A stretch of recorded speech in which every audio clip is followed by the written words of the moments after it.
زبیر صاحب پرابلم یہ ہے کہ کیا یہ جو گفتگو ہے یہ سیاستدانوں نے کرنی ہے؟ وزیر اعظم صاحب تو آفر کر رہے ہیں کہ بھی مذاکرات کریں، ہم ایک کمیٹی بھی بنا دیں گے، وہ اس کو دیکھ بھی لیں گے جو خد و خال ہوں گے. وزیر اعظم صاحب نے خود آفر کر دی. آپ کو لگتا ہے کہ یہ سیریس ہے، اس پہ غور کیا جانا چاہیے ہے، چانس دیا جانا چاہیے ہے پولیٹیکل ڈائیلاگ کو سیاسی جماعتوں کے بیچ میں؟ شہباز شریف کے پاس تو کوئی پاور ہے ہی نہیں اور وہ استعمال بھی نہیں کرنا چاہتے ہیں. وہ یہ بات بھی نہیں کرنے کے اس میں فیور میں ہوں گے کہ بحث کر کے کوئی پاور لینے کی کوشش کریں اسٹیبلشمنٹ سے. He is fine with it and he was always fine with it. میں تو ہمیشہ سے کہتا ہوں کہ he just happens to be the brother of Nawaz Sharif, but otherwise ان کی اور نواز شریف کی کوئی چیز بھی کامن ہے ہی نہیں. اور اسی وجہ سے اسٹیبلشمنٹ کے فیوریٹ شہباز شریف تھے. لیکن زبیر صاحب میرا خیال ہے ہمیں اس بات کو بھی اب نا میرا خیال ہے وہ کر دینا چاہیے ہے، ترک کر دینا چاہیے کہ دونوں میں کوئی فرق ہے. موجودہ نظام نواز شریف صاحب کی اپروول کے ساتھ چل رہا ہے. وہ جو ہوتا ہے گڈ کاپ بیڈ کاپ، نواز شریف صاحب جمہوری ہیں، شہباز صاحب نہیں ہیں. میرا خیال ہے اب یہ بھرم بھی ٹوٹ گیا ہے. اب دونوں ہی ایک جیسے ہیں. نہیں وہ میں اس کی بات نہیں کر رہا ماریا، میں اس کی بات نہیں کر رہا تھا گڈ کاپ بیڈ کاپ.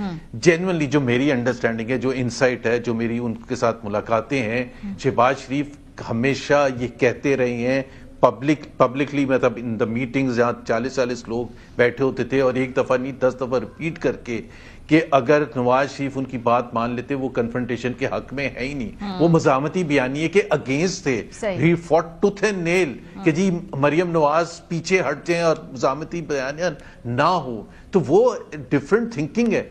بٹ اینی ویز اگر فرق ہے یا نہیں ہے، دیٹس اے سیپریٹ ڈسکشن.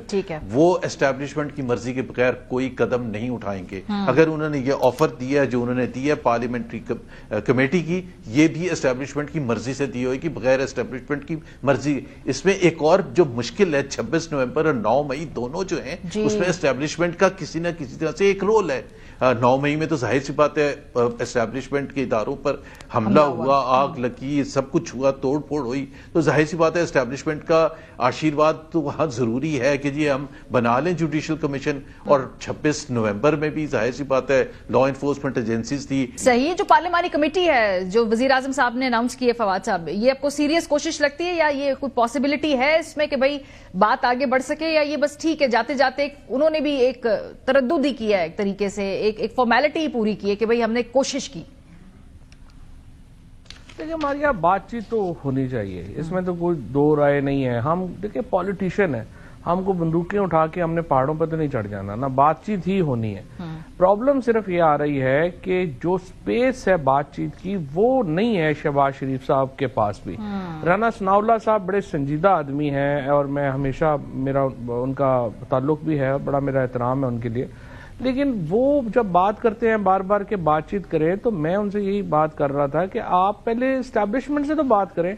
پہلے تو شہباز شریف صاحب کو، ایاز صادق صاحب کو، ڈار صاحب کو اور رانا صاحب کو چاہیے کہ اسٹیبلشمنٹ سے بات چیت کریں، ان سے پوچھیں کہ ہماری سپیس کیا ہے. اگر آپ عمران خان سے ان کی مذاکراتی کمیٹی کی ملاقات نہیں کرا پاتے تو مجھے بتائیں فیصلہ تو عمران خان نے کرنا ہے. یہ جو سارے آپ کے پاس مذاکرات کے لیے آئیں گے وہ کیا لے کے آئیں گے؟ آپ ان کی ملاقات ہی ارینج نہیں کر پا رہے تو مذاکرات کیا ہونے ہیں؟ سو دا ریئل پرابلم از کہ ابھی اسٹیبلشمنٹ نے کوئی سپیس نہیں دی ہوئی حکومت کو کہ وہ بات چیت کرے. یہ شاید زبیر صاحب جیسے کہہ رہے ہیں کہ شاید وہ سپیس چاہ ہی نہیں رہے ہیں شہباز صاحب. بہت شکریہ دونوں حضرات.